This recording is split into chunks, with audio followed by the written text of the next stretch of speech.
So now it's time to have some Trek talk.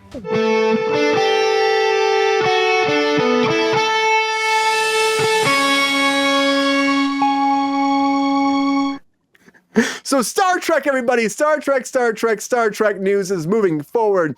And we have a new start. We had this conversation, I think it was like Wednesday or Monday. Like people asked about Star Trek. Well, Simon Kinberg is coming forward here, and he has been doing all the X-Men movies over there for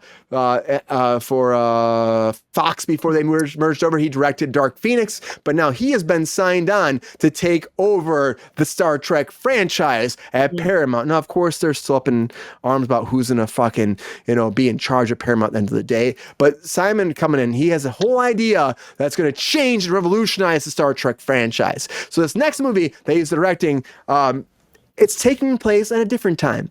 Now it's in the Kelvin timeline. We're going back though before all of that, and we're gonna reestablish Starfleet. And in that time, for the very first contact with aliens. So we're going back in time. And will that be good? Will not be? I think it's a fun time to go back in time. J.J. Abrams is still going to be producing all of this, executive producer moving forward. But it is about humankind's first contact with alien life and how it's new characters, new concepts, a new version of Starfleet we have not seen before. And also on top of that, Paul Giamatti just signed on for the new Starfleet show over on Paramount Plus as a villain. Great fucking villain. Except Rhino wasn't the best, but he tried his best, whatever. Middle suit, whatever. But he's going to be an ominous past connected with the Starfleet's. Well, he has an ominous past connected with the Starfleet's when they're cadets, and he's going to be a villain moving forward for the whole first season. And of course, Starfleet Academy is about new cadets, training, learning, figuring out who they're going to be, and then transferring over into Starfleet to take over a new era into Star Trek. And of course, this is Jordan's category because it is Star Trek Talk with Jordan. Yeah. And it's an amazing time for Jordan as well because he has his own stuff now with Star Trek. And Jordan, I also want to say this for you.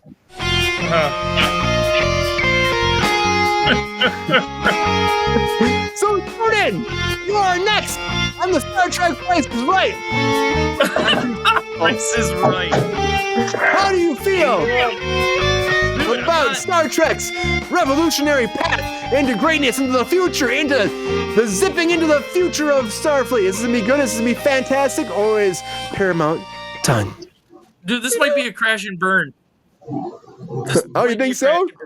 Really? Well, I don't have much faith in the guy that did the Dark Phoenix movie. We all know what a dumpster fire that was. Also, how can you go back in time to the start of Starfleet in the Kelvin timeline when the Kelvin timeline didn't exist until Nero went back in time and killed George Kirk? That makes no fucking sense. The Kelvin timeline was still the prime timeline until it diverged, like Spock said in the movie, it diverged into its own path when George Kirk died. So you can't go farther back than that. Yeah. But can they make it? That thing, I'm all for that. I love it. Paul Giamatti. How great is that, Paul Giamatti, in that world? I think that's going to be great. But that movie thing, yeah, I don't think. Nope. Dude, and that Star Trek Discovery. Hey, this is Kirk being very serious, man. The whole. Nothing like a solid stalagmite. But dude, Star Trek Discovery, that was not a great ending, Jordan. You didn't like that, did you? I did not finish that yet. Don't ruin it for me. Oh, it's fucking horrible. Is it really? Yeah, it's fucking horrible. Star Trek, the Discovery. Yeah. It's something. It's a show. It's a show. No, they had MacGuffin. They did the Indiana Jones thing. I just think Star Trek, they deserve better, and I think that JJ had a good idea, Jordan, what he was doing with it. But then we're gonna go backwards in time. They still want to do another one with all the original Kelvin timeline characters, but I just don't think it's gonna work the way they want it to work. It's just taking. Well, we already established 2016 was the last one. So First Contact, we've already established the first meeting with Vulcan. That was the first meeting with aliens. And then Enterprise established the first, basically, going into space in Starfleet, the first time they ever met any of these species, like Klingons and all them. So that it's already been treaded. It's already been treaded ground. It's already been done. Yeah. Is this a series you're talking about? Not a movie, right? Yeah, the series. Yeah. Okay. There's a new movie. The movie is there's the Starfleet Academy, which is a series about like young cadets training, learning, growing, becoming Starfleet. You know. Yeah, but there is a new movie. This new movie is the one by the X-Men guy, and it's a prequel. Yeah, Prequel, okay. Spencer. Do you imagine that a prequel in Star Trek can work this way? You're going to use that same timeline, which really doesn't fucking matter, and then you're going to go back in time. Is that something that people want to see, like First Contact, that made Starfleet what it was? Talking to me? Yes, you are talking to me. Sorry, Jordan, I did not mean to cut you off. I know you have a lot to say. No, that's all right, man. And I would like to cut me off. He's our Trek commander. Hey, add your takes in at any point because I know you got a lot going on, and I know you're the bank here. Yeah, but I totally agree with you. Stick to the fucking source material. I don't know what's going on with these TV shows lately where they're like, let's do a spinoff, and then ignore a giant element of the writing that is like that any fan is like, well, that's a problem. And then they're just like, yes, but we're gonna fix it, and then they don't actually fix it, and then you're like, talking about Acolyte. There's so many things. I'm actually talking about Lord of the Rings. Talking about a lot of fucking shows lately that have been they're redoing stuff and they're just taking creative liberties. And I think are pissing off a lot of fans. So I don't know. That being said, I was actually very interested in the Quentin Tarantino one. I would love that, man. I thought I was. Get these motherfucking Klingons off my motherfucking bridge. I would have been okay with one of those, but not anything. No, I liked the idea that we were going to see the other timeline, right? That wasn't tainted or tampered with, right? And the same characters had they not had gone through the same kind of tribulations. I think that was a fun concept. But yeah, I don't know. I loved these. I love the J.J. Abrams series. Even Beyond was, which didn't do very well. I still really enjoyed. I thought Beyond was better than the second one. Yeah, I loved them. Loved them. And so I don't know. I think it is a big world to try and the television series and then the movie series it's a big gap, I think, in the audience that's able to pull it together. So hopefully they can. I would love that. Because there's so much good source material. But sounds like they're just ignoring important elements of things already. That's worrisome. And you're bringing in somebody that's like tried to do the X-Men right. And Dark Phoenix, like Jordan said, it was like the weakest link of all of it. Like you're trying to do something good. It was so bad. The studio it fucked was that so up. bad. It was so bad. It was so bad. And it's like the studio interference I heard on that movie because that movie was made finished when Disney bought Fox, and Disney interfered with that movie. I heard it was a dumpster fire. Because I heard the final battle, just like in the comics, was supposed to take place in space. But Disney said that's too much like our Captain Marvel movie. You have to change the ending. And Captain Marvel did Disney so well. It is so well. It was just monumental cinema gold, right? Cinema gold. I mean, I just feel like they're messing up a lot of this universe, and I know Ron's not a big Trekkie. Star Wars. Yeah, that's true. I know Ron's not a big Trekkie, but when it comes to something like this, Ron, you're a studio, right? And you're Paramount. We talk about Paramount all the time. Legendary studio, trying to figure it out, and Star Trek is a big franchise for them. Huge. Are you surprised that they're going to go with some reboot by a director? A creator of X-Men that has only failed, as opposed to taking that Tarantino script, running wild with it, and making something different, original, that could maybe be a monumental blockbuster to revolutionize the actual studio. I think those are high hopes, but I could see them wrapping their head around, let's try this. I see a lot of with them, kind of going down and grabbing at things in what, and rightfully so with Star Trek. It's a huge, huge part of Paramount. But do I see it taking hold and doing anything and turning things around? I don't. I mean, honestly, overall, I think the whole thing with Paramount, we're really messed up right now. Sherry didn't take the deal, right? Yep. Was that a bad choice? Yes. Absolutely. Because Paramount, Sony turned the deal down. They had that 23 million was bullshit, I think, and I honestly think this was their best deal. So do you think anybody else will come forward to help save them? Maybe something like this will save them. I don't know. What do you think, Ron? I mean, other studios or whatever could come through. And the fact that this is taking so long and it's almost getting to the point of a discount. Like nobody wants to touch it. Here we're going to go at a discount rate. You think that's where it's going to go? Like they're going to be like, we'll give you like $2 million for the whole thing, and then we'll call it good. That's what you're worth. You're talking billion. Oh yeah, $2 billion maybe. Yeah, $2 billion maybe. 2 billion is a little low. Million. That's Million. so Let's low. pool our money, guys. Let's go buy Paramount. Yeah, we can buy Paramount. Somebody will give us a We'll little. be hosting Cruise Control live at the Paramount Studios at the Water Tower. Yes. I'm down for that shit. That'd be great, Yes. I could get Will Wheaton on the show. Let's do it. Let's get Will Wheaton. GR's about it. I think it can happen. If you believe it, if you build it, they will come. That's all I'm saying. They will come. At the end of the day, they will come. But hard. Yeah. And also, as Johnny Drama said, victory! We win. Thirsty Daddy, what do you think? Do you think that again, Star Trek? I know you're like a younger, when you were a kid, you loved Trek talk, Star Trek world. I was a Trekkie before Trekkies were a thing. Trek it up. Oh, gee. Do you think it's a good idea? Like, because the Kelvin timeline did really well for them. Did great. It really did great. And it was a reinvigoration into Star Trek, JJ behind it, all of that. Playing off that without the original cast, we're going into the past of that. Will that actually be a factor that'll put butts in the seats?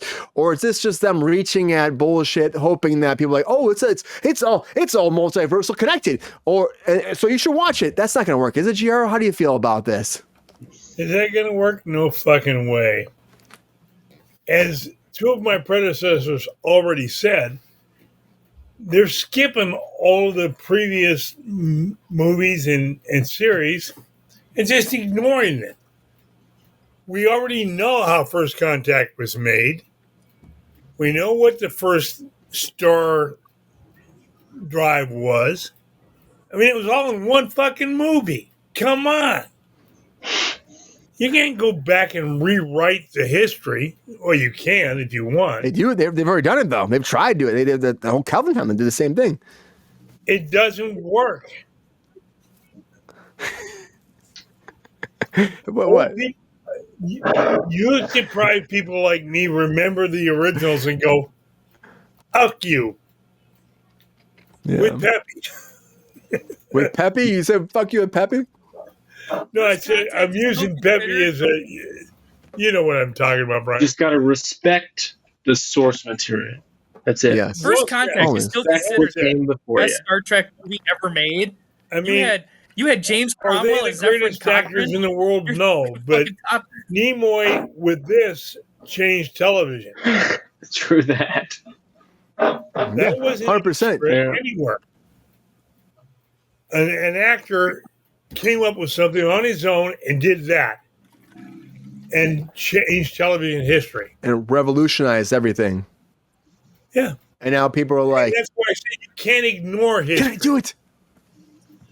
No, Debbie gets crazy. Met one of my roommates. She can't do that. I know a lot of people can't, GR. Actually, do it. I read an article. No, that's close. Zachary Quinto himself. Can't do that. Zachary Quinto. If you ever see him do the Vulcan salute, he's like, it comes from off camera, and his fingers are glued together. Are you kidding me? He really? did an interview on the first Star Trek movie. That's funny. When he had to give it to older Spock, he can't do it. That should be like a quintessential in 1967 casting. Nice. And did that automatically. Yeah. Jordan, since we are in Star Trek talk, is there anything else you want to talk about Star Trek? Is there something that puts your bees in your knees? Simon Garth.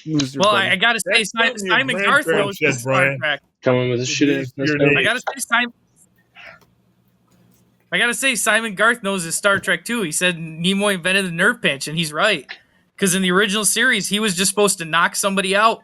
They said knock him out, and Nimoy said, thought, Simon. well, Nimoy in an interview said, I don't think Spock would just, impulsively knock somebody out, but he said he's got superhuman strength. He's got different strength because he's a Vulcan. What if, it seems like, and he invented that himself. Vulcan power. Way to go, Simon. As Simon just said in the comments, he came up with the nerve pinch. Yep. I just went through the whole... Yeah, he did say that. Thirsty Daddy, you've had a few drinks. You? Come on, we started. Happy Friday, everybody. Happy Friday. That's good shit. Happy Friday. How's that song go? Wasted days and wasted nights. Welcome to Cruise Control. Happy. Brian, I'm still chasing your Friday. Yeah, I mean, I'll Someone drink give me a... a snack. No, Peppy, there's no snacks for you right now, man. Aw. It's not happening. I'm sorry. Peppy's being a little, Call your mom, ask her for one. Calm down, buddy. But Star Trek is moving forward. A lot of shit happening moving forward. And I can't wait to see where it goes. And I hope it is good because honestly, at the end of the day, it deserves it for the fans. And Star Wars had been fucking over the fans. Star Trek had been fucking over the fans. Trekkies and What happened? I did not see the third episode. I thought Acolyte was pretty good. I love the first two episodes, man. I thought so too. Mm-hmm. They're great. They're great. I think it's good. Did they totally fuck it? Because I've seen a lot of hate since the third episode, and I haven't seen it yet. I don't think they totally fuck it, but I will say this. I think that there's a lot of things with the Turn of Jedi at being bad guys, but these are like, it's like a... They make Jedi look like they're assholes. And I think that's what people are really upset about. Now, of course, there's the whole thing about Anakin was, of course, created by the Force, right? And now what they're saying, this is 100 years, though, before that, and these two witches also create twins with the Force. So people are mad because it's like they're using the Force, but not calling it the Force, and creating twins way before the very first time in Star Wars lore, which was Anakin.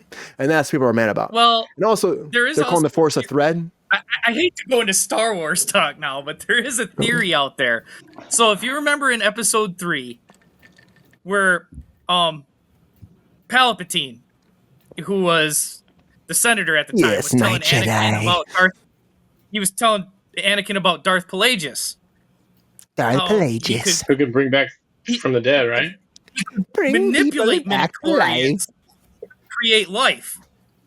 So there is a theory that the dark side, like Palpatine actually did learn this, and he created Anakin knowing the Jedi would think that because he was created from the Force would be the chosen one. That's dope. I love that. Freaking dope, man. That's very cool. That's dope. But people are mad because they're saying the witches did this before them. So like, well, anybody could do it, you know? Yeah, what's their purpose? Force people. And there's also people are also mad because again, it's the gay card. They're mad about the gay card, which makes me upset. It's like, oh, they're gay. And so that's what they're mad. And it's like, calm the fuck down. You know?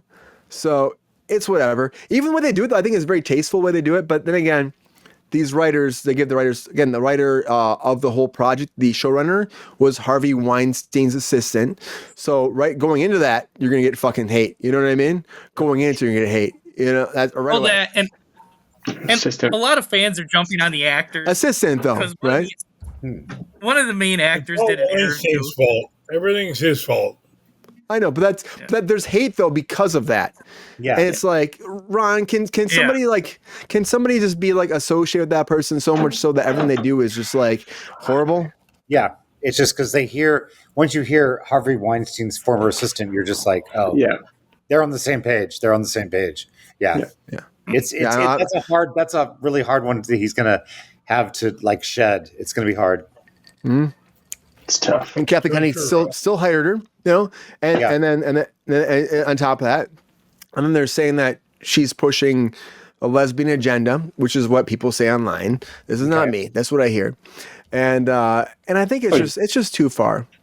Disney does that a bit anyway. They do. Yeah, but I think that overall they dance around it though. Would have to do with the storyline. But they dance around it though. It's like they're witches and this whole coven they can't conceive, of course, right. And so they use the Force to make babies in one of the other members, and so they have twins. Well, they did it for Anakin, but this is 100 years before that. This again, it's fan shit though. George Lucas came up with this first. It's fan shit though, and it's like so people are mad about that, and the Jedis are assholes, and it's honestly this episode was my favorite. It was not my favorite. This new one, I think that they just made it. They made it very political. It didn't need to be. They made it. I mean, there's a lot of shit that goes wrong. It's like you're burning a stone castle with one fire. Like stone does not fucking burn. There's a lot of logistics for me that makes me mad. Everybody's like just randomly dead in the ground. Everybody's randomly dead. The stone's on fire and people are like laying on the floor. What the fuck are you dead from? There's stuff that makes me mad more. You had space. You had fire in space. There's no fire in space. Stuff like that. What about man? Yeah. There's more. All right, I'm gonna break it down here. Fans will not be happy. They will shit on every. Well, I shouldn't say all fans. I should say those hardcore keyboard warrior fans will shit on everything Star Wars till they get rid of Kathleen Kennedy. Mm-hmm. Plain as simple. They hate her. I really feel like they danced around it in this, and I don't think people are making it bigger than it is. I think they dance around it. They don't make it like it's about. They don't make it like it's about like an actual relationship. They make it about like we want to have to take over. That's all they want. They just want the guy that created the Clone Wars cartoon to take the reins of everything. Which they could do that, but I think that this it's different. It's interesting. It's something that's separate from Star Wars. It's something that we should deserve to see. And I think that people get so upset because it's like women based, and that fucking pisses me off too. I think it's refreshing. Well, I think fans were hoping because it was in the past, it was going to take place during a lot of the non-canon now since Disney took over. Yeah, New Republic or the Old Republic. The Old Republic, so cool. Yeah, which is so good time. Yeah. And I think they really wanted to see the old Sith, the old Jedi. They wanted to see I wanted to see like craziness, but we didn't. It's not really craziness. The narrative is very simple and it's very straightforward, and I know where it's going. The first 2 episodes are really great. Third episode is a little sidebar, but hopefully fourth picks it back up. But Star Trek is also moving forward, everybody, and I can't wait to see where that goes. I'm excited about it, and I hope that Jordan will be happy so we can talk some good Star Trek stuff moving forward.